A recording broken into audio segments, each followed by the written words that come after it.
Baik, saudara yang terkasih dalam Tuhan, bertemu kembali pada hari ini dengan pelajaran sekolah sahabat kita di pelajaran yang ke-10, spiritualisme terungkap.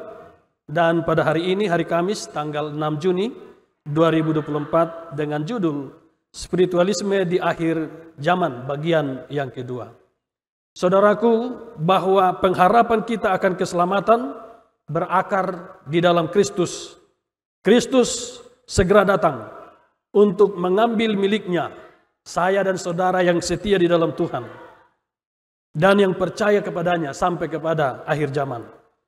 Di dalam Titus 2 ayat 13 menuliskan, dengan menantikan penggenapan pengharapan kita yang penuh bahagia dan penyataan kemuliaan Allah yang maha besar dan juru selamat kita, Yesus Kristus. Saudaraku, melalui ayat ini kita tahu bahwa tujuan iblis adalah untuk menghancurkan pengharapan ini. Dia akan melakukan mujizat, tanda-tanda dan tanda-tanda keajaiban, apa saja yang dapat menjauhkan manusia dari kebenaran kitab suci dan keselamatan di dalam Kristus. Di dalam Matius 24 ayat 24 Yesus berkata, sebab Mesias-Mesias palsu dan nabi-nabi palsu akan muncul dan mereka akan mengadakan tanda-tanda yang dahsyat dan mujizat-mujizat, sehingga sekiranya mungkin mereka menyesatkan orang-orang pilihan juga.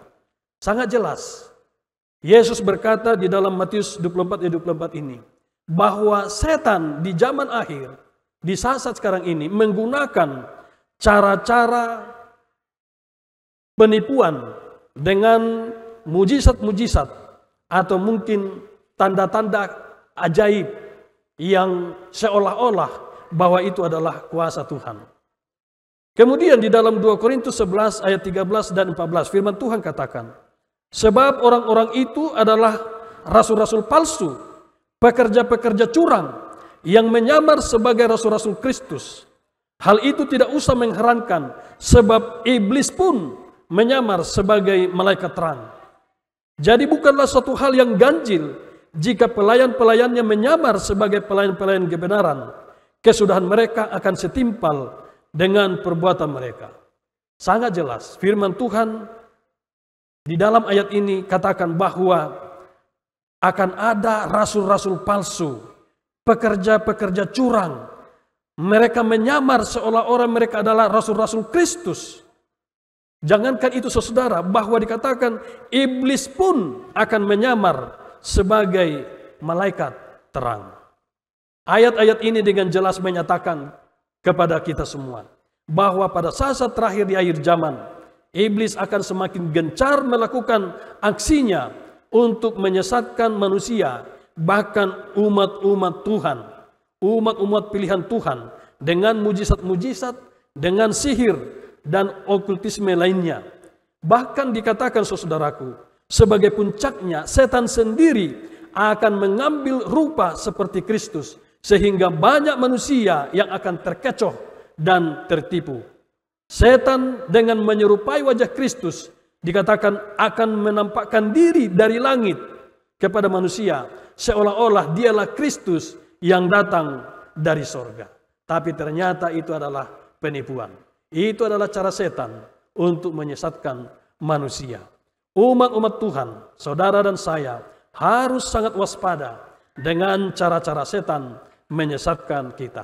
Kesimpulan dari pelajaran kita pada hari ini, spiritualisme akan semakin hebat di zaman akhir.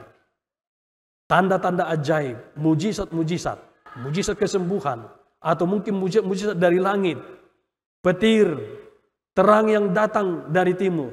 Ini adalah cara-cara setan untuk menyesatkan seolah-olah dia telah datang. Ada orang-orang akan berkata bahwa Yesus datang di satu tempat, maka banyak orang akan datang ke sana, seolah-olah itu adalah Yesus yang akan datang. Tapi itu adalah penipuan. Saudaraku, Wahyu 14 ayat 12 katakan, yang penting di sini ialah ketekunan orang-orang kudus yang menuruti perintah Allah dan iman kepada Yesus. Mari kita memegang Alkitab kita sebagai kebenaran yang akan menuntun pikiran kita untuk melihat kebenaran itu.